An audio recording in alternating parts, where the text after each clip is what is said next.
Welcome to Seeking Equanimity. I'm Doc Jana, and your guide towards inner stillness, calm, and resilience through difficulty. Join me as we journey towards your peaceful center together.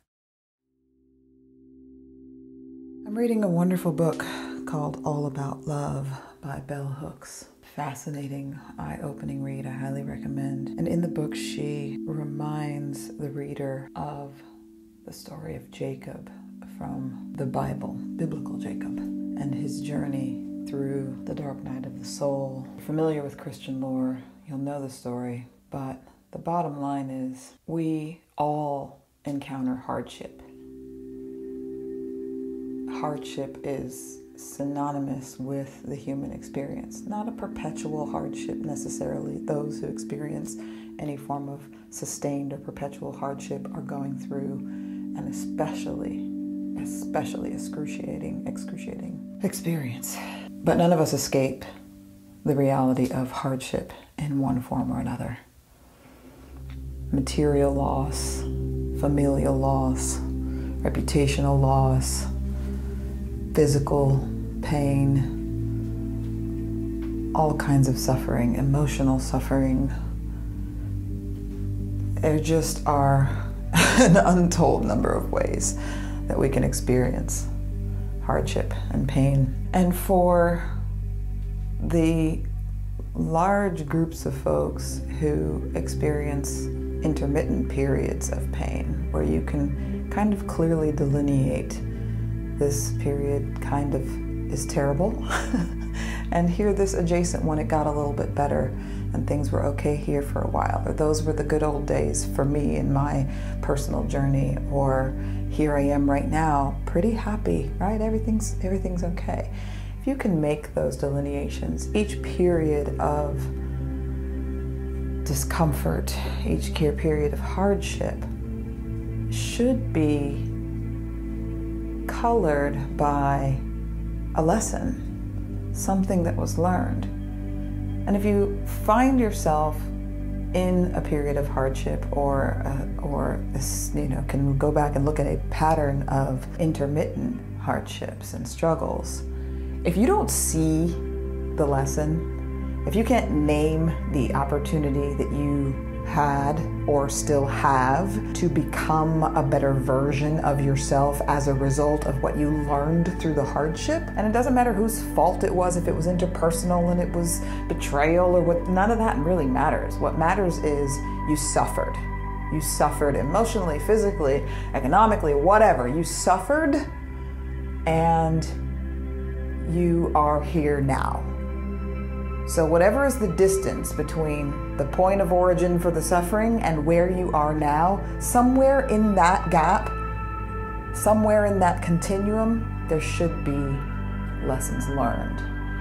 And one of the challenges of being a people is that we put so much emphasis on the uptime, the good time, the destination, the goal, the part that feels, less terrible. And we want that part, and that part is glorious. What's not to want? But where we can trip ourselves up is if we think that that is any more sustained or sustainable than continual hardship, right? The relationship between hardship and joy, suffering and peace, grace and upset, right? Turmoil.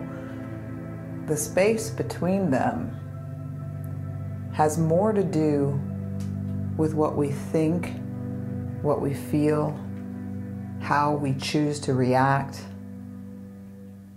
and how we interpret or attach ourselves to that experience. So when we become super identified with the thing that happened that was bad, and most of us can name a few, right? When we really identify it, wrap ourselves up in it, and tell that story over and over again, and feel the fire of the pain rise back up from that hurt, that wound, we're actually throwing ourselves back in time. And I believe in time travel because people kind of made that linear time thing up, right? Past, present, future, it's kind of all happening simultaneously, but that is another discussion, another topic entirely. What I can say is the past, it happened. It's you can't do anything about the experience other than reinterpret it, right? So the past things happen, and our memories are not the most wonderful things, but we can learn a lesson, grow, process. What is it why is that part of my journey? Why did that become part of my journey? And how can I move forward from that place as best as possible? So when we find ourselves in the high times and the good times, it's important to enjoy them and be present, because as far as that continuum of time goes, the only one that's really as close to real as it gets is arguably the present, where you are now, right? Can you be here now? Can you occupy your body? Can you breathe the breath of life into your lungs? Can you feel the pulse of the planet moving through you? Do you recognize that you are an animal, that you are a body, that you are flesh and bone, that you are of the earth, literally symbiotic and inextractable from the earth? You are earth. You eat earth in order to stay alive. And yet, something is driving that spaceship. There is an energy and an essence that is you, that is more observer than the person who's doing the things, right? If you're able to quiet down, nurture that quiet stillness, the center of your heart, if you can go to that place can become like a temple. There's a reason that the faiths of the world refer to our body as a temple. It is a house in which spiritual energy resides. If you can tap into that quietude inside of you, then when the things and the experiences move from, yay, this is awesome, to, oh my gosh, I am wallowing in a dark pit of despair and I'm not sure if I'm ever going to be able to come up for air, much less stay alive long enough to see the other side of this, right? We can oscillate between these two extremes or sit somewhere in a squishy middle place. But no matter what's happening out there with our bodies and even with our minds, right? No matter what story our mind is telling us and how we're interpreting, attaching, putting our egos into it and weaving this tale, no matter how much is happening, even when bad things are happening to our physical bodies, and that is just not okay, that we oppress each other with our respective temples. Not cool, y'all. Leave people's bodies alone. Bodily autonomy is important. Consent is important. Whatever's happening with our bodies, we always have access to the inside.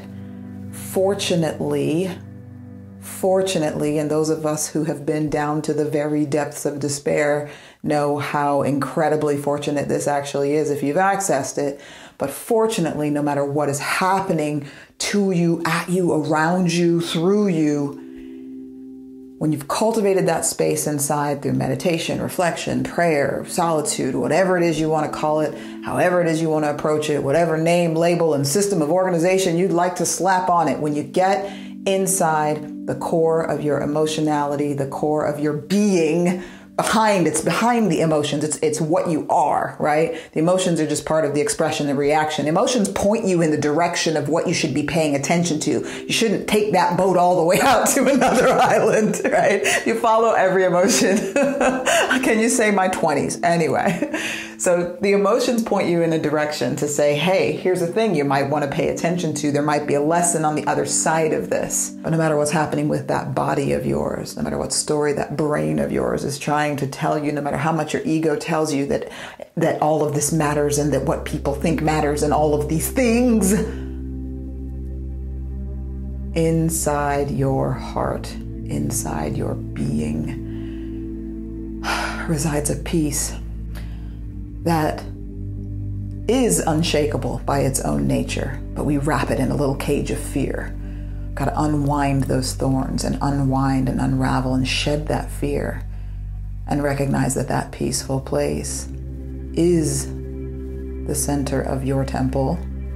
And when your temple falls away and erodes and decays with time, right? Edifices, they don't last forever. They can last a good long time. But when the edifice is gone, that peace, that center, that being that you are will remain. So get comfortable with it now.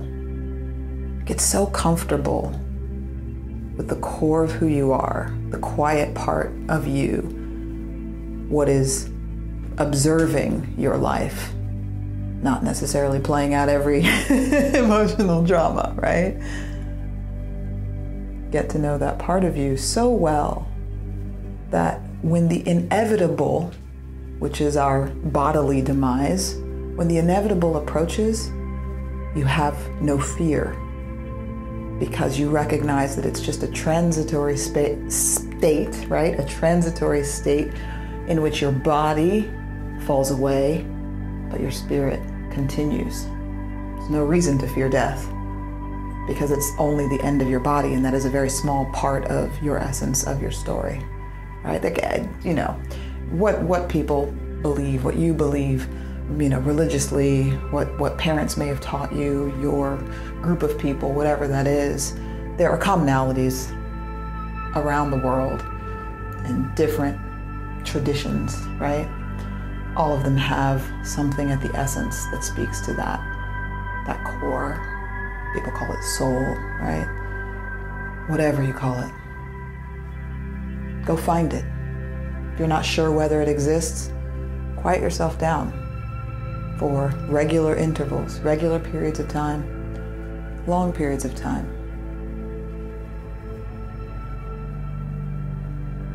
Put yourself into quiet space and listen. Be.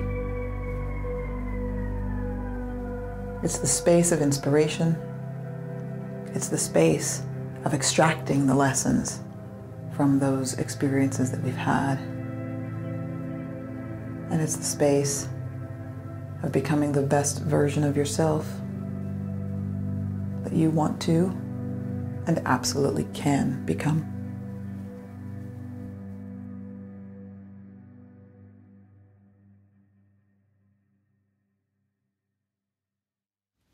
Now I'd like to invite you to find a comfortable position for your body, seated or resting. And join me for a very short reflection or meditation. We're going to sit just for a minute or two. So close your eyes if you're comfortable and just focus on your breath. Feel your breath moving in your body. I will mind the time.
Slowly begin to deepen your breath and open your eyes if they were closed.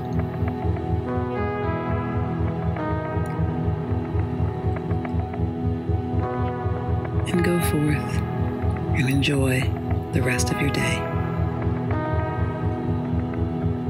Take care.